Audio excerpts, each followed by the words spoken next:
یہ اللہ رب العالمین، جیسے ڈپریشن کی دعا میں مغیرہ بھائی آتا ہے نا، عدل فی قضاؤک، کہ اللہ آپ کے سارے فیصلے عدل پہ ہیں، آپ کی جو تقدیر ہے وہ میرے بارے میں جو بھی میرے بارے میں وہ عدل ہے. تو واقعی انسان اگر تھوڑا سا غور و فکر کرے نا کہ جو میری دعا نہیں قبول ہوئی تو کہے گا شکر ہے وہ نہیں قبول ہوئی الحمدللہ، اور اللہ نے وہ قبول کسی اور طرح سے کیا، اللہ رب العالمین نے اس کو کمپنسیٹ کیا. میں آپ کو مطلب حدیث بھی بتاتا ہوں اس کے بارے میں، آپ بات مکمل کر لیں. بالکل. تو یہ آپ حدیث بھی سنا دیں، اور اس کے بعد میں چاہوں گا کہ پراپر آداب، ٹیکنیکل آداب، جیسے ہم پہلے کی جائے اسٹیپ نمبر 1، پھر درود ابراہیمی، کیونکہ دعا اٹک جاتی ہے، درود نہ بھیجا جائے، درود ابراہیمی پڑھنا ہے، یا چھوٹے والا بھی اللہم صلی وسلم علی نبینا محمد. یہ کچھ لوگوں کے سوالات ہیں. اس کے بعد اپنے گناہوں کا اقرار، اور پھر دعائیں. بالکل. تو یہ بھی ہم ڈسکس کرتے ہیں. آپ وہ بات میں یہ کر لیتا ہوں کہ سب سے امپورٹنٹ بات کہ دعا کی قبولیت کا مفہوم کیا ہے، اور میں ہمارے پیارے استاذ شیخ انس ہیں ان کی میں بات انشاءاللہ وضاحت کروں گا. حدیث میں آتا ہے اللہ کے رسول صلی اللہ علیہ وسلم نے فرمایا کہ جب بھی کوئی بندہ اللہ تعالیٰ سے دعا کرتا ہے اور وہ دعا کسی گناہ کے بارے میں نہیں ہے، اور اس طریقے سے قطع رحمی کے بارے میں نہیں ہے، یعنی اپنے ریلیشنس کو اپنے ریلیٹیوز کے ساتھ خراب کرنے کے بارے میں دعا نہیں ہے، تو اللہ اس کی دعا کو قبول کرتا ہے، لیکن 3 طرح سے. ایک تو یہ ہے کہ اما ان یعجل له دعوت، کہ ایک تو اس کی جو دعوت ہے، جو دعا ہے، اس کو اللہ فوراً قبول کر لیتے ہیں، یعنی جو مانگ رہا ہے اس کو وہ مل جاتا ہے، جو مانگ رہا ہے مجھے اسپیسیفک چیز آئی اس کو مل جاتی ہے. دوسرا جو ہے فرماتے ہیں کہ اللہ تعالیٰ وہ دعا تو قبول نہیں کرتے، یعنی وہ چیز تو نہیں دیتے، دعا قبول ہے، یعنی قبولیت کی کچھ ٹائپس ہیں، کس طرح اللہ قبول کرتے ہیں. اللہ اس سے اس جیسا کوئی ہارم ہے اس کو دور کر دیتے ہیں. اور تیسری چیز آپ نے فرمایا کہ وَإِمَّا أَن يَدَّخِرَهَا لَهُ فِي الْآخِرَةِ، کہ اللہ تعالیٰ اس سے وہ ہارم بھی تو دور نہیں کرتے، ہارم تو دور نہیں کرتے، لیکن اللہ تعالیٰ اس کو اس کے لیے آخرت کے لیے اسٹور کر لیتے ہیں. صحیح.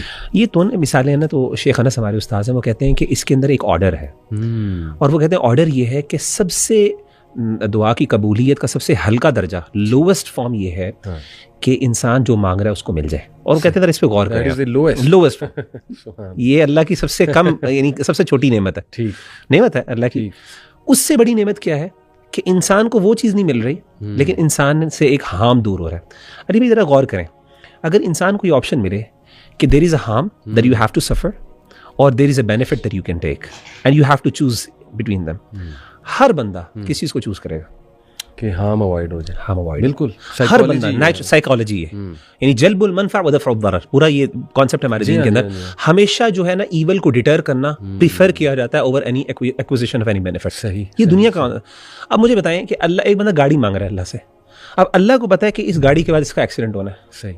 اب ایک بندہ کہتا ہے چلے جی میں ایکسیڈنٹ قبول کر لوں گا لیکن مجھے گاڑی مل جائے، کبھی کوئی نہیں کرے گا. ایک بندے کو پتا چل جائے نا میرا ایکسیڈنٹ ہونا، کہے گا نہیں میں کبھی نہ لوں. بالکل صحیح. سمجھ رہے ہیں نا. تو ہو سکتا ہے کہ اللہ تعالیٰ اس جیسی ایک شر کو اس سے دور کر دیں جو اس کی بظاہر، اب وہ دعا یعنی دعا قبول ہو رہی ہے تو یہ ہو رہا ہے نا، یعنی وہ دعا اللہ کہتے ہیں کہ میرے بندے کو میں شر دور کر دیتا ہوں، یہ چیز نہیں دیتا، اس کے بغیر تو رہ لے گا، لیکن یہ اس کے بغیر یہ اس کے لیے تکلیف دے. اور تیسری چیز شیخ انس کہتے ہیں کہ وہ تیسرا سب سے بڑی بات یہ ہے کہ اللہ دنیا میں تو انسان کو نہیں دیتے اور آخرت میں دیتے ہیں. اور علی بھائی انسان کو نہیں پتا، دیکھیں دنیا کی مشکلات تو انسان کو گزر جاتی ہے، قیامت کے دن نا ایک بندہ ترسے گا ایک نیکی کو، اور اس وقت جو ہے سبحان اللہ، یعنی یہ حالت ہوگی کہ ایک بندہ اپنی اولاد بھی اللہ کے سامنے دینا چاہ رہا ہے. امیجن کریں ایسے موقع پر جہاں پہ چھوٹی چھوٹی نیکی انسان کی الٹیمیٹ فیٹ کا فیصلہ کر رہی ہوگی، اس موقع پر اللہ تعالیٰ انسان کی وہ دعائیں کھول کے لائے گا اور کہے گا کہ میرے بندے تو نے مانگی تھی، تو سمجھ رہا تھا میں قبول نہیں ہوئی، لیکن میں نے کہا سب سے بیسٹ یہ کہ میں اس کو اس وقت دوں گا جب اس کو ضرورت ہوگی. میں نے اس کی بڑی مزے کی مثال، وہ ہم جاتے تھے، اس کی بڑی ایک ریلیٹیبل مثال میں آپ کو دیتا ہوں. آپ کو پتا ہے کہ ہم میں سے ہر بندہ، پچھلے دنوں عید گزری ہے الحمدللہ، تو عید پہ نا عیدیاں ملتی تھی، تو ہم میں سے ہر بندے کو نا اپنی والدہ سے بچپن میں ایک شکایت ہوتی تھی کہ جو ہے نا مائیں جو ہے نا وہ عیدیاں لے لیتی ہیں ہم سے. صحیح. ہر بندے کو یہ شکوہ ہوتا ہے. تو مجھے بھی شکوہ تھا کہ وہ مجھے، اور میں نے حساب رکھا ہوتا تھا کہ مجھے اتنی عیدی فلاں سے ملی ہے تو امی نے لے لی. اچھا اماں کو نا، اماں کیوں وہ مائیں کیوں لیتی تھیں عیدی، اور یہ ہمارے ساتھ ہوتا تھا، پتہ نہیں مائیں کیا کرتی ہے، ہر بندے کی ماں کو مطلب فرق، انداز فرق ہوتا ہے.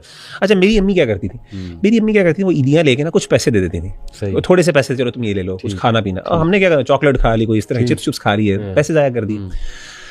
ہوتا یہ تھا کہ جب ہم کسی جگہ پہ ٹریول کر رہے ہوتے تھے تو مجھے کوئی کھلونا نظر, مجھے گنز کا شوق ہوتا تھا بہت زیادہ, تو مجھے کوئی نا گن نظر آتی, وہ ٹوائے گن وغیرہ نا, اب میں بڑی حسرت سے دیکھ رہا ہوتا مجھے چاہیے, تو اماں کیا کرتی تھی, مجھے میری عیدی ہوتی تھی نا, میں نے حساب رکھا ہوتا, کہتی ہیں یہ تو میرا عیدی کے پیسے ہیں نا, اس سے میں تمہیں گھر لے کے دے رہی ہوں. اس وقت مجھے اتنی خوشی ہو رہی تھی, میں کہتا یار شکر ہے سیو کر لی میری اماں نے, لے لی مجھ سے. اب انسان تو یہ ہے نا, انسان تو, اور یہی ہوتا ہے, آپ پتہ ہے ہمارے والدین کیا کرتے ہیں, ہمارے پیسے انویسٹ کر دیتے ہیں. ہماری نئی نئی جابز ہوتی ہیں تو ہمارا شوق ہوتا ہے ہم گیجٹس لیں, یہ کریں, وہ پیرنٹس کیا کہتے ہیں, بیٹا ہو حوصلہ. اب بندہ کہتا ہے جی ہم نے کیا کرنا ہے, لیکن بعد میں انسان کو احساس ہوتا ہے جب اس کی ضرورت ہوتی ہے. بالکل قیامت کے دن نا, جب انسان کو سب سے زیادہ ضرورت ہوگی نا, کیا بات, اس وقت اس کی نعمت کا احساس ہوگا کہ اللہ نے کتنی.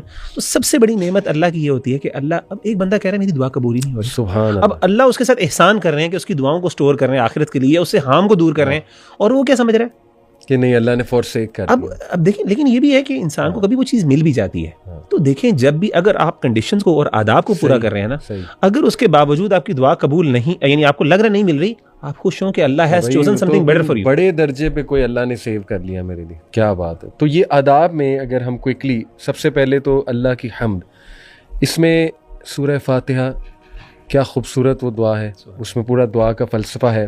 پھر یہ کہ جتنے تعریفی کلمات اللہ رب العالمین کے آپ کو آتے ہیں, جیسے سبحان اللہ والحمد للہ ولا الہ الا اللہ واللہ اکبر ولا حول ولا قوۃ الا باللہ, پھر یہ کہ اللہ اکبر کبیرہ والحمد للہ کثیرہ وسبحان اللہ بکرۃ واصیلہ, یہ تو نماز کے شروع میں بھی سکھائی ہے نبی صلی اللہ علیہ وسلم, تو سبحان اللہ بحمدہ سبحان اللہ العظیم, پھر درود ابراہیمی, پھر استغفار, اور پھر دعائیں, اسی طرح آرڈر. بالکل ایسے. تو یہ تھوڑا سا بتائیں. اچھا میں اس کو بتاتا ہوں, سب سے پہلے میں یہاں سے, یہ آپ نے امپورٹنٹ بات بتائی, لیکن میں اس سے پہلے کچھ ایک دو چیزیں ذکر کر دوں. صحیح بخاری کی حدیث ہے, اللہ کے رسول صلی اللہ علیہ وسلم کی صحیح سے پتہ چلتا ہے, سیدنا ابو موسیٰ الاشعری نے کہا کہ اللہ کے رسول میرے جو بھائی ہیں ابو عامر الاشعری فوت ہو گئے, شہید ہو گئے, تو آپ ان کے لیے دعا کریں. تو اللہ کے رسول نے دعا کرنے کے لیے انہوں نے ریکویسٹ بھیجی ہے کہ آپ میرے لیے دعا کریں فوت ہونے سے پہلے.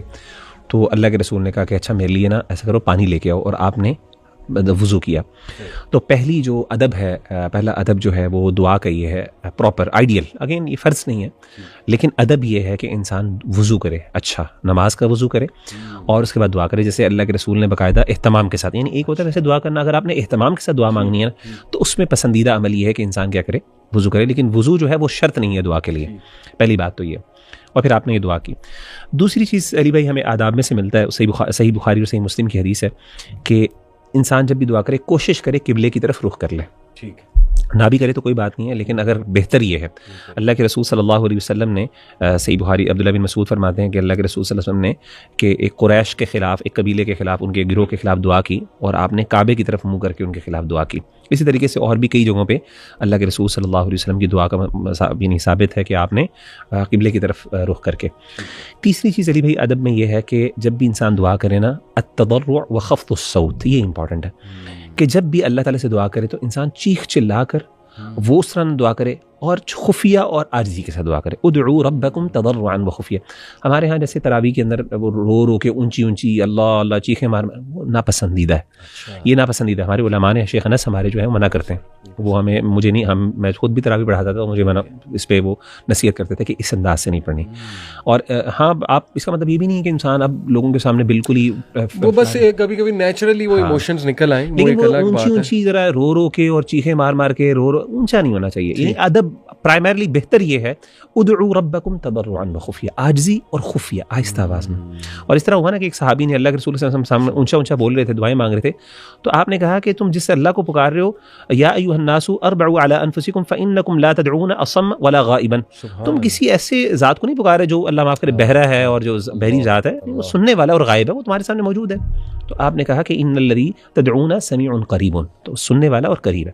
تو عاجزی اور انکساری, اور اس میں سب سے آئیڈیل یہ کہ انسان نا آئسولیشن میں, اکیلے میں, اور اس کے ساتھ یعنی خفیہ جو ہے نا کرے. چوتھی چیز علی بھائی یہ ہے کہ رفع الیدین, اپنے